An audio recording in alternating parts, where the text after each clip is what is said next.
فرمان امام امیر المومنین حضرت علی ابن ابی طالب علیہ السلام: خدایا، مجھ میں کسی چیز سے بچنے کی سکت نہیں سوائے اس کے کہ جس سے مجھے تو بچائے رکھے۔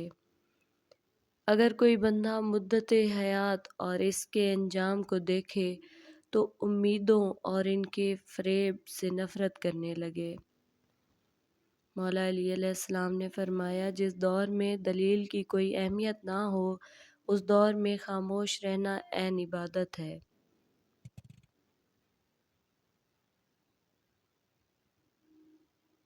فرمان مولا علی علیہ السلام: بے وقوف وہ ہے جو دنیا میں مصروف ہو کر آخرت کے حصہ کو فوت کر دے۔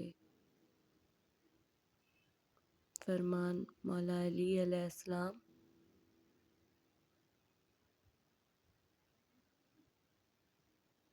فرزند آدم علیہ السلام، جب گناہوں کے باوجود پروردگار کی نعمتیں مسلسل تجھے ملتی رہیں تو ہوشیار ہو جانا۔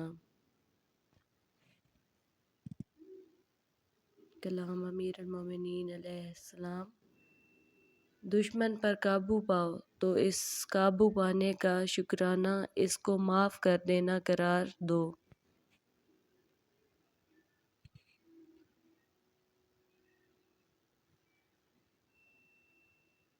امیر المومنین امام علی علیہ السلام نے فرمایا، مخالفت صحیح رائے کو برباد کر دیتی ہے۔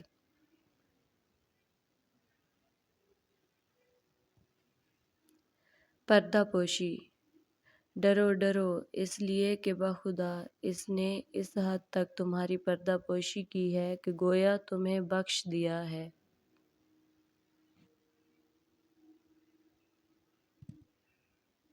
اللہ تعالیٰ سے کچھ تو ڈرو، چاہے وہ کم ہی ہو، اور اپنے اور اللہ کے درمیان کچھ تو پردہ رکھو، چاہے وہ باریک ہی سا ہو۔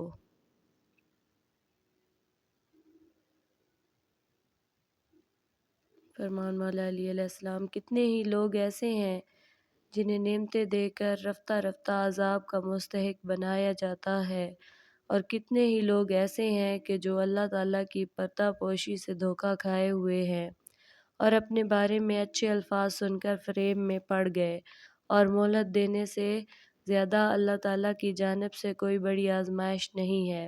فرمان مولا علی علیہ السلام: غصہ ایک قسم کی دیوانگی ہے، کیونکہ غصہ ور بعد میں پشیمان ضرور ہوتا ہے، اور اگر پشیمان نہیں ہوتا تو اس کی دیوانگی پختہ ہے۔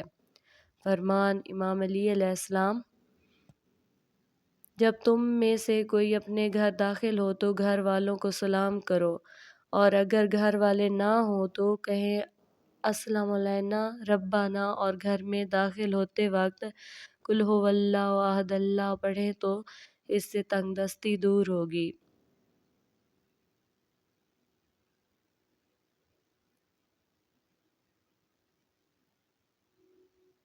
فرمان مولا علی علیہ السلام: شروع سردی میں سردی سے اطاعت کرو اور آخر میں اس کا خیر مقدم کرو، کیونکہ سردی جسموں میں وہی کرتی ہے جو وہ درختوں میں کرتی ہے کہ ابتدائی میں درختوں کو جلس دیتی ہے اور انتہا میں سرسبز و شاداب کرتی ہے۔ موسم خزاں میں سردی سے بچو، اس لیے ضروری ہے کہ موسم کی تبدیلی سے مزاج میں انحراف پیدا ہو جاتا ہے اور نزلہ و زکام اور کھانسی وغیرہ کی شکایات پیدا ہو جاتی ہیں۔ وجہ یہ ہوتی ہے کہ بدن گرمی کے عادی ہو چکے ہوتے ہیں اور نگاہ سردی سے دوچار ہونا پڑتا ہے، جس سے دماغ کے معاملات سکڑ جاتے ہیں اور مزاج میں بردت پیوست بڑھ جاتی ہے۔ چنانچہ گرم پانی سے غسل کرنے کے بعد فوراً ٹھنڈے پانی سے نہانا اس لیے مضر ہے کہ گرم پانی سے مسامات کھل چکے ہوتے ہیں، جس کی وجہ سے وہ پانی کے اثرات کو فوراً قبول کر لیتے ہیں اور نتیجہ میں حرارت عزیزی کو نقصان پہنچاتا ہے۔ البتہ موسم بہار میں سردی سے بچاؤ کی ضرورت نہیں ہوتی، اور نہ وہ صحت کے لیے نقصان دہ ثابت ہوتی ہے، کیونکہ پہلے ہی سے سردی کے عادی ہو چکے ہوتے ہیں۔ اس لیے بہار کی معتدل سردی بدن پر ناخوشگوار اثر نہیں ڈالتی، بلکہ سردی کا زور ٹوٹنے سے بدن میں حرارت اور رطوبت بڑھ جاتی ہے، جس سے نشو نما میں قوت آتی ہے، حرارت عزیزی ابھرتی ہے اور جسم میں نمو، طبیعت میں شگفتگی اور روح میں بلیدگی پیدا ہوتی ہے۔ اسی طرح عالم نباتات پر بھی تبدیلی موسم کا یہی اثر ہوتا ہے۔ چنانچہ موسم خزاں میں بروبت پیوست کے غالب آنے سے پتے مرجھا جاتے ہیں، روح نباتاتی افسردہ ہو جاتی ہے، چمن کی حسن و تازگی مٹ جاتی ہے اور سبزہ زاروں پر موت کی سی کیفیت طاری ہو جاتی ہے۔ اور موسم بہار ان کے لیے زندگی کا پیغام لے کر آنا ہے۔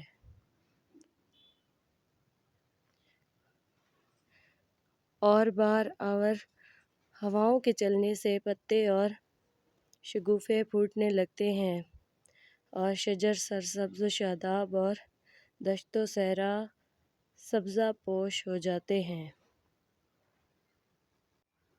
فرمان امام علی علیہ السلام نے فرمایا، اللہ تعالیٰ نے روزہ واجب کیا تاکہ اس کے ذریعے اپنی مخلوقات کے اخلاص کا امتحان لے۔ حقیقی عبادت۔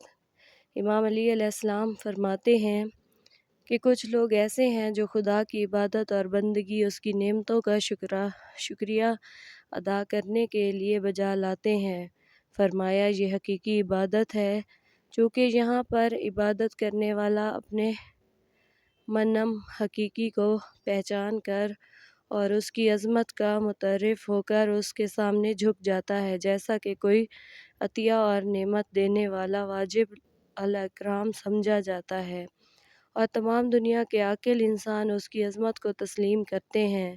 اسی عقلی قانون کی بنا پر امام علیہ السلام فرماتے ہیں، جو شخص اس منعم حقیقی کو پہچان کر اس کے سامنے جھک جائے، اسی کو عابد حقیقی کہا جائے گا، اور یہ عبادت کی اعلیٰ قسم ہے۔